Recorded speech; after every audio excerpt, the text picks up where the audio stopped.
नाज़रीन ग्रामी, इमाम मेहदी अलैहिस्सलाम के ज़हूर का जमाना करीब आ चुका है। ये बात तो हम गुज़श्ता कई दहाइयों से सुनते आए हैं, लेकिन हालिया दिनों में ऐसा कुछ हुआ है जिसकी बिना पर हम यकीन से कह सकते हैं कि इमाम मेहदी अलैहिस्सलाम के ज़हूर का जमाना नजदीक आ गया है। बल्कि अगर हम ये कहें कि दज्जाल के निकलने का और इमाम मेहदी अलैहिस्सलाम के ज़हूर का वक्त एक साथ नजदीक आएगा तो ये कुछ गलत नहीं होगा। नाज़रीन ग्रामी, मेरे और आपके प्यारे नबी मोहम्मद मुस्तफ़ा सल्लल्लाहु अलैहि वसल्लम का फरमान आली शान है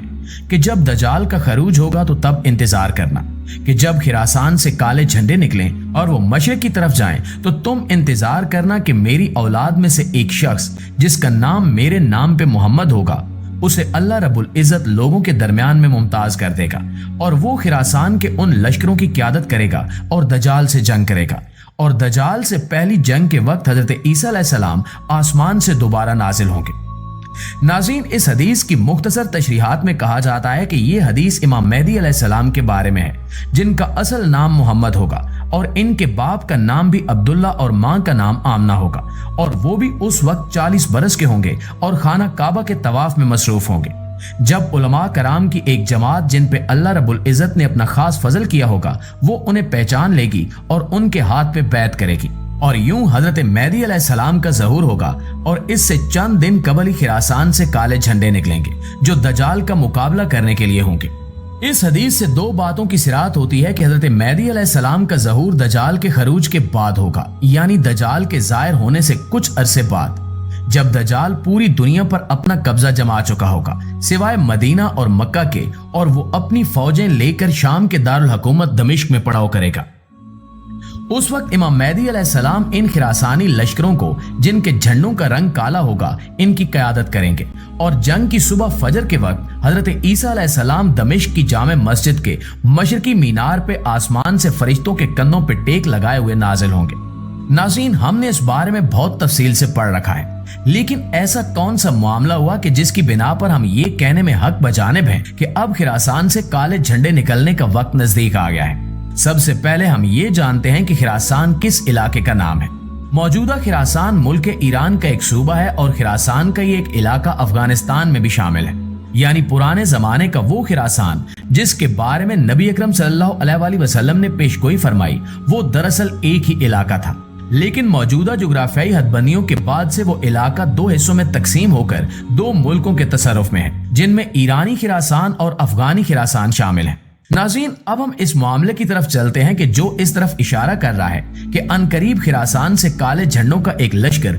दज्जाल का मुकाबला करने के लिए निकलेगा। हम जानते हैं कि नबी अकरम सल्लल्लाहु अलैहि वसल्लम की अहादीस मुबारका के मुताबिक, जिनमें उन्होंने कयामत की निशानियां बयान फरमाई हैं, इनमें कहा गया है कि दज्जाल के खरूज से पहले मुसलमानों और ईसाइयों ने मिलकर यहूदियों से जंग करनी है और इसके बाद मुसलमान और ईसाई आपस में जंग करेंगे और इस दौरान दज्जाल का खरूज होगा।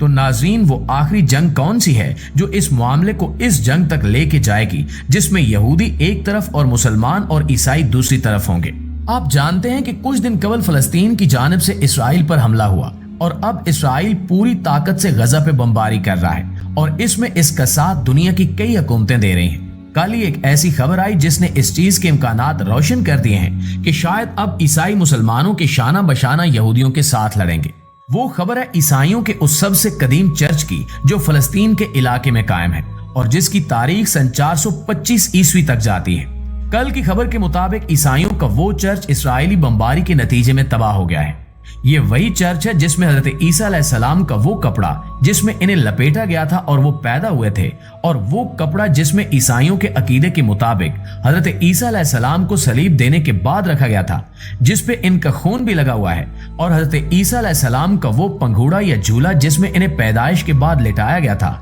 ये तमाम के तमाम तबरुकात उसी चर्च के अंदर रखे गए हैं। अगर ये चर्च इसराइली बमबारी के नतीजे में तबाह हो जाता है तो ये इस कदर बड़ी पेशरफ्त होगी कि इससे सारी ईसाई दुनिया में भूचाल आ जाएगा और मौजूदा इल्हाद का ये तूफान भी मजहबी जज्बात की शोला अंगेजी को रोक नहीं सकेगा। तो गालिब इम्कान ये है कि जैसे ही चर्च की तबाही की खबर बाहर आई तो ईसाई दुनिया पे इसका रद्द अमल बहुत शदीद होगा। अब तक के सोर्सेज के मुताबिक इस चर्च की तबाही की खबर को बाहर निकलने नहीं दिया जा रहा, क्योंकि यही डर इसराइल को भी है कि इस तरह से ईसाई दुनिया यहूदियों के खिलाफ ना हो जाए।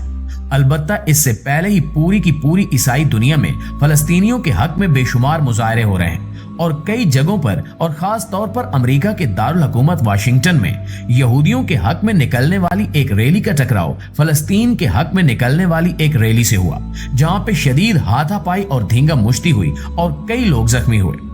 ये सब बातें इस जानिब इशारा कर रही हैं कि बेशक उम्मत मुस्लिमा गफलत और बेहिसी की नींद सो रही है, लेकिन अल्लाह रब्बुल इज्जत अपनी चालें चल रहा है और अनकरीब कुफार को मुंह की खानी पड़ेगी। दोस्तों, हम जानते हैं कि इस वक्त इस्लामी दुनिया में ईरान वो वाहिद मुल्क है जो फलस्तीन के साथ खड़ा है और पुराने खिरासान का बेशतर हिस्सा भी ईरान के पास ही है। तो ये गुमान किया जा सकता है कि जो लश्कर खिरासान से काले झंडों के साथ निकलेगा वो ईरान से ही निकलेगा। लेकिन ये भी एक हकीकत है कि काले झंडों का इस्तेमाल अफगानी खिरासान में मौजूद तालिबान की वो जमात करती है जिनका दूसरे तालिबान से अफगानी हुकूमत के मामले पर शदीद इख्तिलाफ चल रहा है। इसलिए ये क्यास करना फिलहाल दुश्वार होगा कि इमाम मेहदी अलैहिस्सलाम की नुसरत और क़यादत में जो काले झंडों वाला लश्कर निकलेगा वो अफगान तालिबान के नाराज गिरोह का होगा या ईरानी खिरासान में मौजूद शिया मलेशिया का। हमने अफगान तालिबान के नाराज गिरोह का लफ्ज इसलिए इस्तेमाल किया कि हुकूमत में मौजूद तालिबान इस जंग में शिरकत से वाज़े इनकार कर चुके हैं और ये नाराज गिरोह शुरू से ही ऐसी किसी हुकूमत का हिस्सा बनने या ऐसी हुकूमत को गले डालने के लिए आमादा नहीं था जो इनके पैरों में आलमी मसलियत की बेड़ियां बांधकर इन्हें दुनिया में खुले आम जिहाद से रोक दे। इसलिए ये तय करना फिलहाल खासा दुश्वार होगा कि ये लश्कर किस गिरोह पे मुश्तमिल होगा। अलबत्ता ये लश्कर खिरासान से निकलेगा, इस पर सभी उलेमा का इत्तफाक है। मौजूदा हालात को देखते हुए दुनिया के रिएक्शन और हालात इसी जानिब इशारा कर रहे हैं कि अब दजाल के खरूज का वक्त भी नजदीक आता जा रहा है। जैसे ही इस चर्च की तबाही की खबर बाहर आई, वैसे ही ये हालात मजीद कशीदा होते चले जाएंगे और सबसे पहले दजाल का फितना हमें अपने घेरे में ले लेगा। अल्लाह रब्बुल इज्जत से दुआ है कि दजाल के इस फितने से जिसमें मुसलमानों की अक्सरियत गिरफ्तार हो जाएगी उससे हमें महफूज रखे और हमारा ईमान सलामत रखे और दजाल की वो निशानी के उसके माथे पे काफिर लिखा होगा हमें वो देखने की तौफीक अता फरमाए, क्योंकि हदीस के मुताबिक ये निशानी सिर्फ और सिर्फ वो साहिब ईमान देख सकेंगे जिनके दिलों में मुनाफकत नहीं होगी और जिनका ईमान पाक साफ और खालिस होगा। आने वाले हालात किस करवट बैठते हैं ये तो अल्लाह रब्बुल इज्जत ही जानता है, अलबत्ता हम सिर्फ अंदाजा ही लगा सकते हैं। अल्लाह रब्बुल इज्जत से दुआ है कि हमारा ईमान सलामत रहे और हम दजाल के मुकाबिल लड़ने वालों में शामिल हों, न कि दजाल के साथ शामिल होने वालों में हमारा नाम लिखा जाए। आमीन सुमा आमीन।